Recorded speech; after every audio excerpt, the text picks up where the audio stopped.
New ইয়র্কে শুরু হয়েছে জাতিসংঘের ৮০তম সাধারণ অধিবেশন। বিশ্বের সবচেয়ে বড় এই কূটনৈতিক সম্মেলনে এবারও অংশ নিচ্ছে বাংলাদেশ।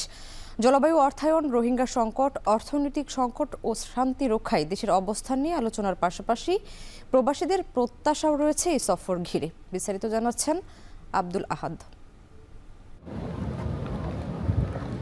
জাতিসংঘের সাধারণ অধিবেশনের ৮০তম পর্ব শুরু হয়েছে এমন এক সময়ে যখন বিশ্ব একাধিক সংকটে বিপর্যস্ত। জলবায়ু পরিবর্তন, খাদ্য ও জ্বালানি নিরাপত্তা, অর্থনৈতিক বৈষম্য আর যুদ্ধের অভিঘাতে ক্রমেই জটিল হয়ে উঠছে বৈশ্বিক পরিস্থিতি। এই বাস্তবতায় বাংলাদেশের অবস্থান এবার আগের চেয়েও বেশি কৌশলগত।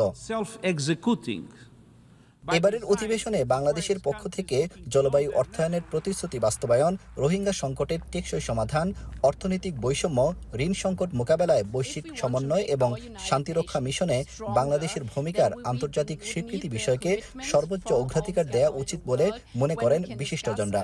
প্রতিবারই মিয়ানমারের পক্ষ থেকে বলা হয় যে তারা তাদের নাগরিকদেরকে ফেরত নেবে। সর্বশেষ ১,৮০,০০০ রোহিঙ্গাকে ফেরত নেওয়ার জন্য একটি আশ্বাস প্রদান করেছিল জান্তা সরকার, কিন্তু সেটি আসলে কোনো কার্যকর পদক্ষেপ তারা নিচ্ছে না। এটিকে বাস্তবায়ন করবার জন্য তারা নানানভাবে তালবাহানা করছে এবং পরিস্থিতি এখন এমন একটি পর্যায়ে গেছে যে এই দ্বিপাক্ষিক আলোচনার মধ্য দিয়ে এই সংকটটি সমাধান করা আসলে আমার ধারণা সম্ভব নয়।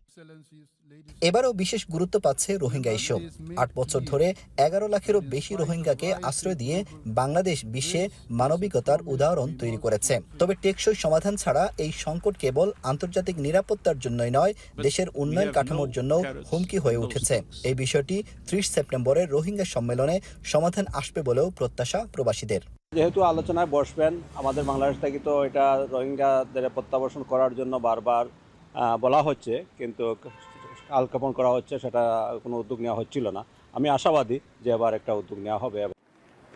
২৭ সেপ্টেম্বর নিউ ইয়র্কে প্রধান উপদেষ্টা ডক্টর মোহাম্মদ ইউনুস প্রবাসী বাংলাদেশিদের নিয়ে একটি বিশেষ সভা করবেন বলে জানা গেছে। প্রবাসীরা মনে করছেন এই সভা থেকে প্রবাসীদের ভোটাধিকার ও নাগরিক অধিকার সংক্রান্ত একটি বাস্তব ঘোষণা এলে এটি হবে এই সফরের অন্যতম অর্জন। জাতিসংঘ সাধারণ অধিবেশনের মতো আন্তর্জাতিক প্ল্যাটফর্মে বাংলাদেশের অংশগ্রহণ শুধু কূটনৈতিক অর্জন নয়, বরং দেশের সার্বিক অগ্রগতির প্রতিফলন। এখন দেখার বিষয় বাংলাদেশের পক্ষ থেকে কী বার্তা উঠে আসে এবং তা কতটা প্রভাব ফেলে বিশ্ব রাজনীতিতে। আব্দুল আহাদ, এখন নিউ ইয়র্ক, যুক্তরাষ্ট্র।